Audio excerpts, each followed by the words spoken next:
BJP सांसद प्रवीण खंडेलवाल से खास बातचीत की जी मीडिया संवाददाता नीतू झा ने, आपको दिखाते हैं।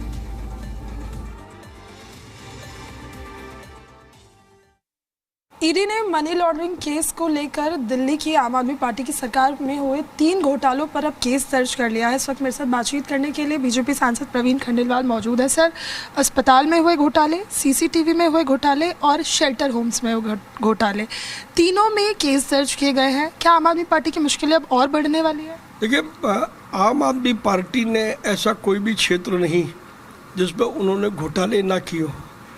ये तो केवल 3 घोटाले हैं जिनका जिक्र अभी सामने आया है। इससे पहले कुछ घोटालों का जिक्र आ चुका है और बहुतों का आना बाकी है। और प्रधानमंत्री नरेंद्र मोदी जी ने ये बहुत स्पष्ट रूप से कह रखा है कि जिन्होंने लूटा है उन्हें लौटाना पड़ेगा।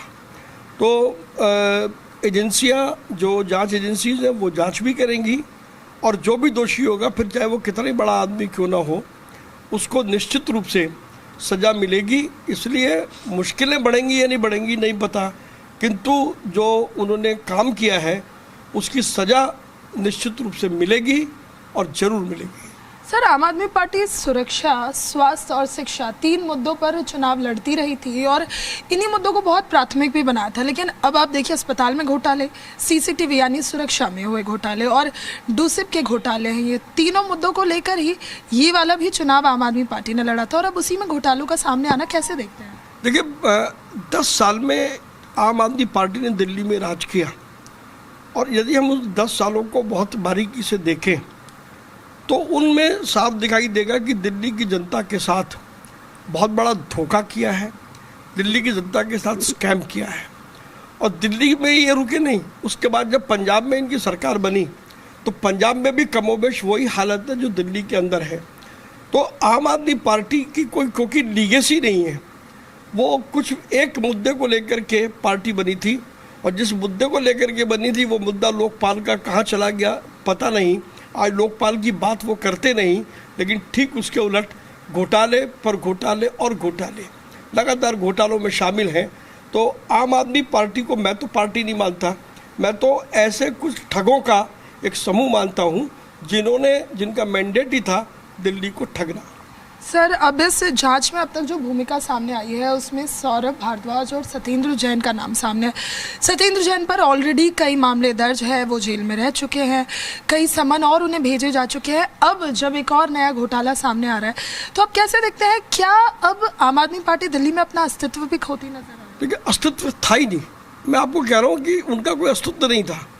वो तो एक विषय को लेकर के सत्ता में आए थे, उस विषय को भूल गए।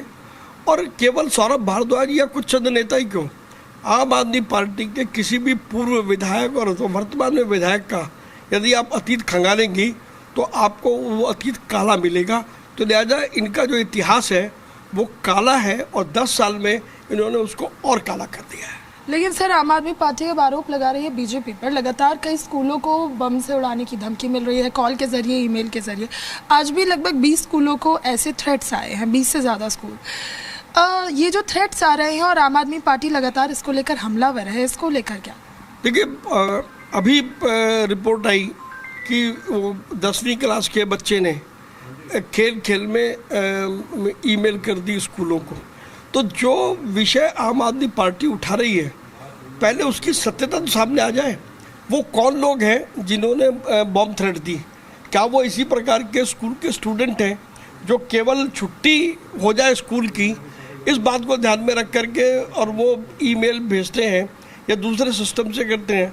आम आदमी पार्टी ने बिना मतलब के इस बात का बाउंडर बनाया है, जो कि उन्हें कम से कम दिल्ली में सुरक्षा को ध्यान में रखते हुए इस प्रकार की गैर जिम्मेदाराना राजनीति नहीं करनी चाहिए। सर, एक और आखिरी महत्वपूर्ण सवाल, क्योंकि अब सत्र शुरू होने वाला है, उससे पहले हम देख रहे हैं कि आम आदमी पार्टी इंडिया अलायंस से खुद को बहुत अलग करती नजर आ रही है। चाहे होने वाले कोई प्रोग्राम हो, बैठक है, उसमें भी शामिल नहीं हो रही। बिहार को लेकर भी एकदम अलग रुख रखा।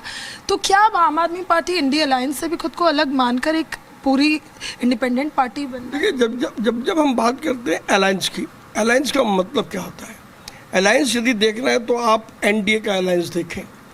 बाकी जिस इंडिया अलायंस की आप बात कर रही हैं उसमें जितने भी दल जुड़े हैं वो आपस में एक दूसरे से लड़ रहे हैं। जब उनकी सुविधा होती है तब वो जुड़ जाते हैं और जब उनकी असुविधा होती है तो एक दूसरे के सामने आकर के खड़े हो जाते हैं। ये गठ तो है लेकिन बंधन नहीं है, इसलिए इस अलायंस का कोई अर्थ नहीं। वीडियो जर्नलिस्ट लेखराज के साथ नीतू झा, जी मीडिया।